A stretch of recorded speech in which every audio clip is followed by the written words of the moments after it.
Being confronted with impossible situations comes with the experience of living in a fallen world. Today's lesson tells us how to honor God in the midst of challenges. Given King Xerxes' character, it is not difficult to characterize the world over which he ruled. A society ruled by a spoiled brat tends to be brattish and brutish, untrustworthy and unsafe. King Xerxes' world, though ruled by law, was short on justice. Prior to the king's edict in Esther chapter 8 verse 11, the world over which he ruled was not a safe place for Jews. Esther's courageous, clever, and sagacious rise to power, however, changed the king's world and gave Mordecai and the Jewish people a new lease on life. And that brings us to our key verse for today, which reads, "And then, though it is against the law, I will go in to see the king. If I must die, I must die." Esther chapter 4, verse 16. When Mordecai refused to honor him, Haman became furious and vowed to destroy all the Jews. Haman was willing to sacrifice thousands of innocent lives because of this indignation.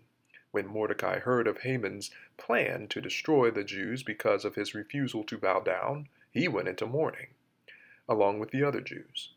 When King Esther's maids told her about the great mourning going on among the Jews, she dispatched Hatach, one of her servants, to find out what was troubling Mordecai.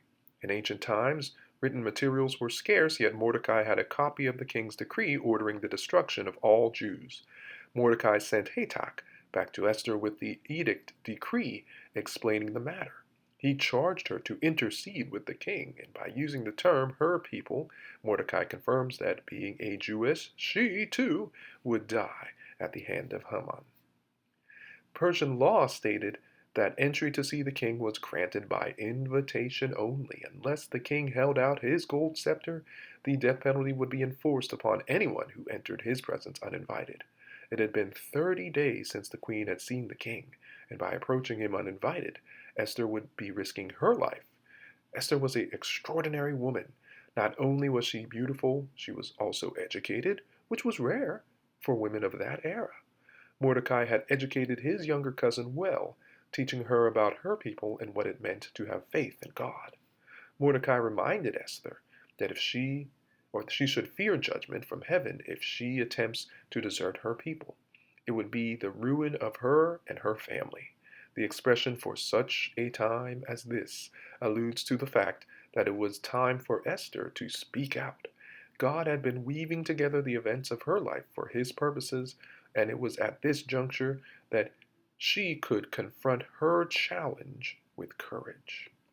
Esther was in a life or death crisis. When faced with this crisis, Queen Esther called for a fast, which shows seriousness about something significant and draws us closer to God. Esther enlisted those closest to her to join in the fast to draw strength from God to do what she had to do. She instructed Mordecai to have the people fast for 3 days. She realized that she needed God's favor in order to meet her challenge. Esther believed that once she had sought the Lord, she could then go before the king and intercede for her people. She decided it was better to risk her life before the king than to deny God, her faith, and her people. So here's our lesson. Being confronted with impossible situations comes with the experience of living in this fallen world, and there's times when options are limited, and all of one's choices have less than satisfactory consequences. Making up one's mind and knowing how to respond to impossible situations in ways that honor God is an awesome challenge. The challenge is doubly awesome when God's guidance seems not to be forthcoming. Impossible situations are more easily handled when God shows his face and gives us a clear sense of direction, but there are times when God's guidance seems veiled at best, and we have to exercise our own freedom to choose. During such times, courage and a supportive community of faith can help make the difference. Esther's story teaches that when God's guidance seems to be absent, our faith, courage, and the support of other believers are the ingredients necessary to make the best of an impossible situation. Thank you so much for listening and subscribing to iLights. Heavenly Father, fill our hearts with what we truly desire, for who we truly seek is you.